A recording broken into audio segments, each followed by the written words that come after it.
I want to thank you all for being here tonight and being a part of our community. Now, when I was preparing for this State of the City address, my wife, Terry back there, she said, whatever you do, don't try to be too charming or witty or intellectual. Just be yourself. And some days that's good, some days maybe not. I don't know. I want to thank you, Sarah, and the Chamber of Commerce for another great job organizing this annual event, and for Kevin Unrein and the Point Event Center staff for their customary hospitality. Then I want to take a moment to recognize and say thank you to our city employees who work very hard to make Augusta a wonderful place to live, to raise a family, and to do business. I want to thank all of our city council members, some of who are in the audience tonight, for their leadership and stewardship. And on behalf of the city council, I also wish to thank each and every chamber member in attendance here tonight for locating your business in Augusta. You could choose to do business anywhere, and we do not take it for granted that you chose our community. A successful entrepreneur once said that people overestimate what you can do in a year and underestimate what you can do in a decade. I'll say that again. People overestimate what you can do in a year and underestimate what you can do in a decade. And to demonstrate this point, I invite you to all do a time travel experiment with me. Let me take you back to the year 2010 in Augusta, Kansas. I want you to take a deep breath, concentrate, and picture the community in your mind. It's the year 2010, and in just 12 months we'll impose watering restrictions after entering our worst prolonged drought since the 1980s. Our tax base is stagnant and on the front end of a 4-year decline following the housing market collapse and Great Recession. 7th Street's largely a ghost town with the pending closure of the Fry Chevrolet dealership. Comfort Inn and Suites, Susan B. Allen Immediate Care Center, Scooter's Coffee, Walmart, Wendy's, Twisted Oz Motorcycle Museum, Dollar Tree, and Candle's Mexican Restaurant do not exist. We're still 3 years away from starting construction on the new levee system, almost 15 years after that great Halloween flood. The Pride and Progress Initiative won't be conceived for at least 6 more years. Augusta's children have 2 fewer playgrounds and 1 less way to cool themselves off in the hot summer months. There is no splash pad. There's no dog park. There's no walking trail loop in the Shyrock Park or crosswalk on Ohio Street, which connects to nearby neighborhoods. There aren't any fishing docks. There's no disc golf course. There's no modern public restrooms in Garvin or Shyrock Park. And there's no extreme playground in our downtown. There's no community garden. The concession stand in Garvin Park is falling apart and has a tendency to flood every time it rains. Miles of city streets, including South Ohio Street, are in major need of repair. The school district is still deciding on final designs for new school buildings, and they won't begin construction for another year or so. The beautiful multi-use event center that you are currently sitting in is just a vacant shell of a failed hospital long since abandoned. Now I want you to imagine that you're an audience member sitting in a room just like this, in front of a mayor just like me, giving a State of the City speech in the year 2010, promising that all these things are going to pan out exactly as they have. Would you have believed me? Probably not.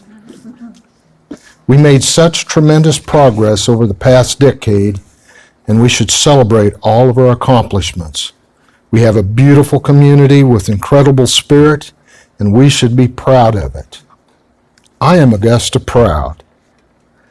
We can celebrate and take pride in what we've accomplished over the past decade, and we can still recognize that we have much work left to do. We still have a clunky development codes and zoning regulations to streamline.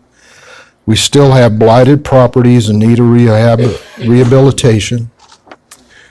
We are still working with our neighboring communities to finalize a long-term water contract so we can build our new transmission line. We still have power outages, water leaks, and sewer backups in our utility systems more frequently than we desire.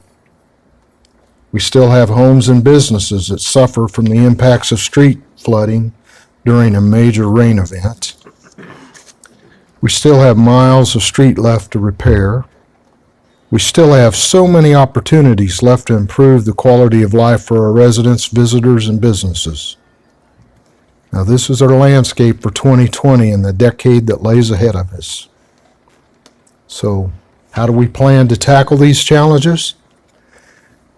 We will adopt new building codes and zoning regulations that better fit the demands of our 21st century community.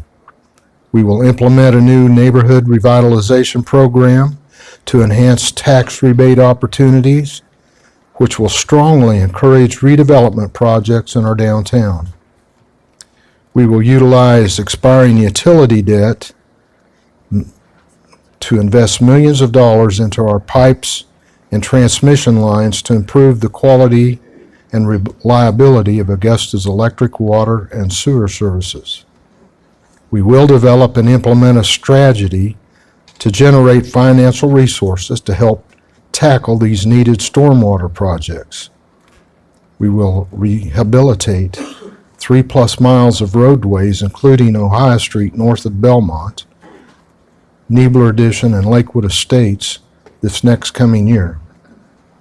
We will move forward with land acquisition at the Augusta Municipal Airport to begin our southerly runway expansion, which will improve safety and attract activity from larger piston and jet turbine aircraft. We will complete construction of our new Public Works building to give our city employees the better conditions which they deserve to work in. We will complete Phase 3 of our Pride and Progress projects by constructing a new skate park and 2 new trail connections, enabling you to walk from Walmart to Shyrock Park to Garvin Park on a single paved loop. Now that is our agenda. So my fellow Augustans, I remind you that people overestimate what we can do in a year and underestimate what you can do in a decade. Knowing that, you know now about the success of the past decade, I challenge you to imagine what we could accomplish in a community over the next 10 years if we didn't underestimate ourselves. So I encourage you to let's all just work together to make this happen. And just yesterday I was speaking to a longtime Augusta resident and business person, and we were down there at 7th and Lulu at the bank, and he looked out and pointed at the street and said, you know, that's a river of money that flows through this town 24 hours a day. We need to be thinking about how to capture some of that. And it was encouraging. I mean, this gentleman's nearly 80 years old, and he's still thinking like that. He's still thinking positive about what we can do for our community. So just encourage you all to keep going with what you've been doing and think outside the box. Think about what we can do.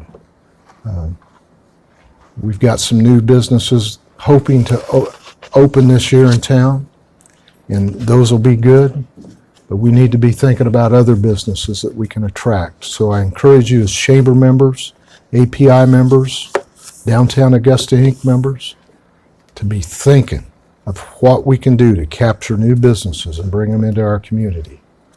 And with that, I thank you.